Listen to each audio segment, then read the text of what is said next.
আসসালামু আলাইকুম। নিজের দেশে ফিরতে চাচ্ছেন নির্বাসিত লেখিকা তসলিমা নাসরিন। এই জন্য বাংলাদেশের অন্তর্বর্তী সরকারের প্রধান উপদেষ্টা মোহাম্মদ ইউনুসকে খোলা চিঠি দিলেন তসলিমা। এর আগে তসলিমাকে দেশে ফিরে আসার জন্য বলেছিলেন ইউনুস। সেই কথা মনে করিয়ে দিতেই সোশ্যাল মিডিয়াতে খোলা চিঠি দিয়েছেন তসলিমা নাসরিন। লজ্জা উপন্যাস লেখার জন্যই বাংলাদেশ ছাড়তে হয়েছিল তসলিমাকে। সেই উপন্যাস নিষিদ্ধ করা হয় বাংলাদেশে। সেই সাথে 1994 সালের আগস্ট মাসে দেশ থেকে বের করে দেওয়া হয় তাকে। সেই সময়ে বাংলাদেশের প্রধানমন্ত্রী ছিলেন খালেদা জিয়া। শেখ হাসিনা প্রধানমন্ত্রী হওয়ার পর বাংলাদেশে ফেরার জন্য একাধিকবার আবেদন করেছিলেন তসলিমা, কিন্তু তাকে সেই অনুমতি দেওয়া হয়নি। চলতি বছর আগস্ট মাসে বাংলাদেশের রাজনৈতিক পালাবদল হয়েছে। সেখানে এখন ক্ষমতায় মোহাম্মদ ইউনুস। সাম্প্রতিক বাংলাদেশের বিভিন্ন ইস্যুতে সোশ্যাল মিডিয়ায় নিজের মত প্রকাশ করেছেন তসলিমা।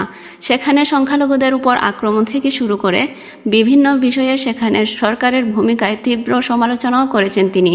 আর এই সময়ে তিনি ইউনুসকে মনে করিয়ে দিয়েছেন তার কথা।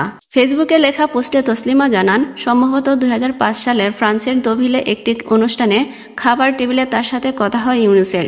সে সময়ে দেশে ফিরে আসার জন্য তসলিমাকে বলেছিলেন ইউনুস। তাকে যে দেশে ফিরতে দেওয়া হয় না সেই কথাও ইউনুসকে জানান তসলিমা। ওই পোস্টে তসলিমা লিখেছেন, ইউনুস তাকে বলেছিলেন, যেতে দেয় না আবার কি, ওটা তো আপনার দেশ। আপনার দেশে আপনার যাওয়ার থাকার অধিকার আপনার জন্মগত। আপনাকে বাধা দেওয়ার রাইট কোনো সরকারের নেই।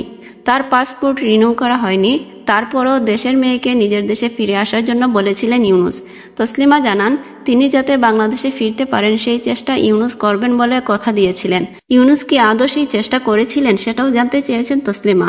এরই সাথে তসলিমার প্রশ্ন, এখন দেশের সর্বোচ্চ ক্ষমতা ধারণ করার পরেও কি ইউনুস তাকে আগের মতোই বাংলাদেশে ফিরে আসার কথা বলবেন? ইউনুস এখনও তাকে দেশে ফেরার কথা বলতে ভয় পাচ্ছেন বলেও দাবি করেন তসলিমা।